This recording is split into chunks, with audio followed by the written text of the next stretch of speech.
You can save $600 per month during the first year of this mortgage. What in the world is a 3-2-1 buy down mortgage? In this video, I'm going to go over the pros and cons, the good, the bad, and ugly, and tell you things you probably don't see or hear in the marketing material for a 3-2-1 buy down.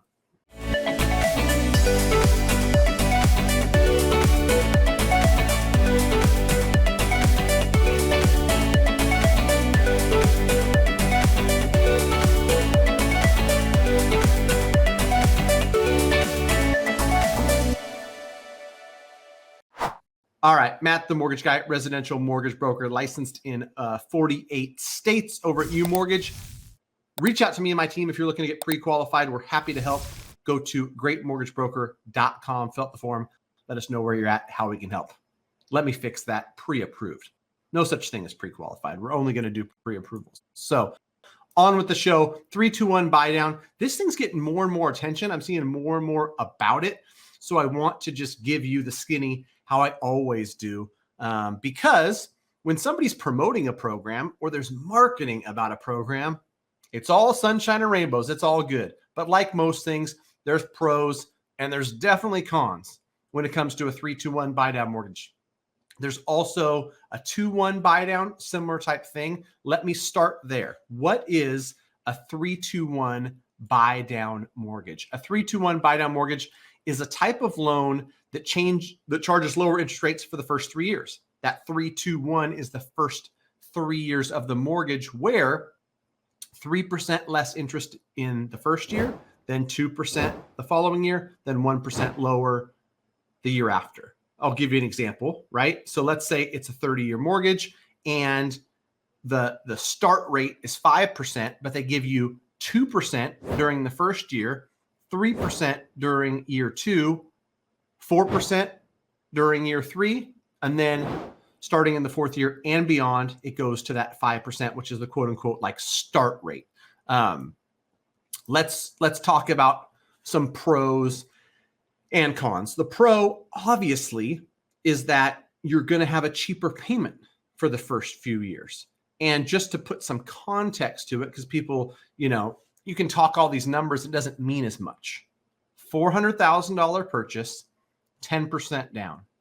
Taxes, insurance, mortgage insurance, all in payment at a 5% interest rate, $24.76 per month. Now, with a 3-2 buy down, if that 5% was the start rate, and so you got 2% in year 1, that year 1 payment would only be $18.74, which is, like I opened the video, a $600 a month savings. Pretty spectacular. Year 2, when it goes up to 3%, you're paying $20.61 per month. Year 3, you're paying $22.62. And then year 4 and beyond, $24.76 at 5%. Now, those are the pros, is that your payment is lower for the first few years. You get to ease into this $2,476 payment by starting lower and then letting it kind of ladder up over the years. Sounds absolutely amazing. And here's where the marketing stops and the truth begins, right? Now let's transition into cons. Cons of this mortgage are, first and foremost, it ain't free. They're not just giving you this for free. It comes with an upfront cost. And for all intents and purposes, you can treat this upfront cost as prepaying that interest that you're not paying in those first 3 years. That's literally what the companies do, right? Is they're going to make $5,000 less in interest the first year and $3,000 less in interest the second year and $2,000 less in interest the third year, whatever those numbers are. And they lump at least that amount into an upfront cost, meaning that you're paying it, right? You're not paying it monthly. You're paying it right now upfront. And so it's a big upfront cost, $10,000, $12,000, $15,000, depending on the size of the loan, right? So that is a huge con, is it comes with a huge upfront cost. Another thing to consider is if rates are at 5%, you might well be able to go out there and spend that same amount of money or less to buy that rate down permanently. So instead of having 2, 3, 4, 5, and then 5 for 26 years, what if you bought it down to 4 forever? Another thing to consider, right? Okay, another con about these, and this is something that I feel personally about because I talk to people every day.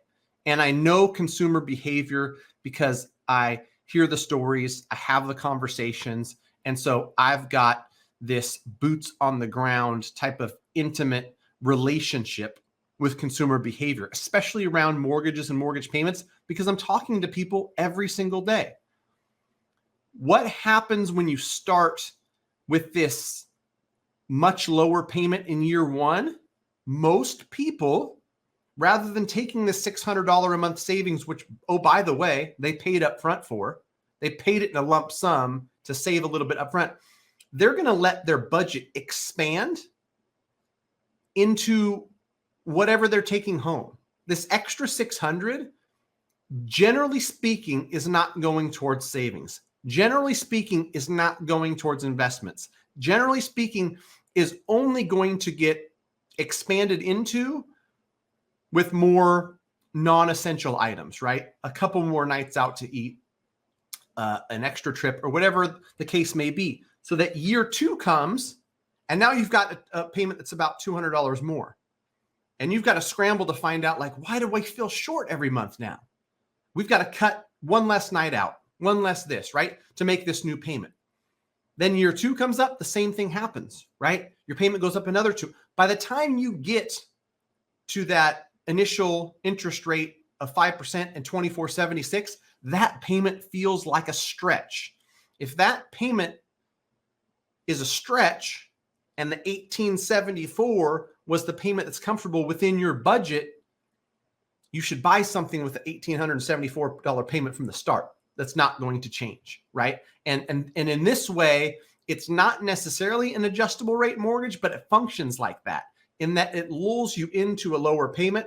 When it adjusts, you can get yourself into trouble. So for that reason, I personally am, hesitant to recommend this 3-2-1 to folks, because I think it has that effect on a lot of people that don't have a really, really strong hold around their budget, and is going to, allow those first few years to lull them into a lower mortgage payment that's going to stress them out later, right? The last thing I want, as somebody who tries to empower people through education and, is a big fan of home ownership, is for home ownership to be a burden and a stress. We want it to be a good thing. We want it to be, wealth building and all the good things that come with home ownership, not stress and burden and a payment that's increasing and you're figuring out how the heck you're going to pay it. So in closing, since I showed you some pros, smaller payment, albeit you pay for it, it's there. Cons, it's not free. You've got to pay for it. It can lull you into, not having a really good hold on your budget. And as it increases, can cause issues there. Ultimately, people want to know, is it a good deal? Should I do it? I think one of the things to consider is who's paying for it. If a new builder is offering this and they're going to pay for that buy down, and this is a common thing with builders, maybe not necessarily in 20 and 21 because they didn't need to, but in future years, you might see this from builders, a 2-1 buy down where it's just, years 1 and 2, or a 3-2-1, which is 3 years of this reduced interest rate, which turns into a reduced payment. If they're paying for it, maybe it makes sense. If you're getting a seller credit to pay for it, this also might make sense, but I would strongly consider working with the mortgage professional you're working with and having them show you what is it going to look like for a permanent buy down. Or maybe you don't buy it down at all. Maybe you save the $10,000, $12,000 up front, use that credit to offset some of the other costs of the mortgage, and just have a 30-year fixed payment that's the same forever, right? And sure, you don't start with a lower payment, but you got an extra $12,000 in the bank. That's offsetting the $500 or $600 that you're saving per month on the mortgage, but at least that mortgage payment, that's maybe an emergency fund, and the mortgage is something you can afford and fits in your budget now and forever. So hopefully that was helpful. 3, 2, 1. It's relatively simple, right? You just get a lower interest rate, which translates into a lower payment, either for the first 3 years in the 3, 2, 1 or the first 2 years in a 2, 1. It's not free. That's something to remember, right? Is it cost? And you're paying what you're saving up front. So keep that in mind. If we can help at all, greatmortgagebroker.com. Fill out the form. Let us know where you're at and how we can help. And until next time, don't see.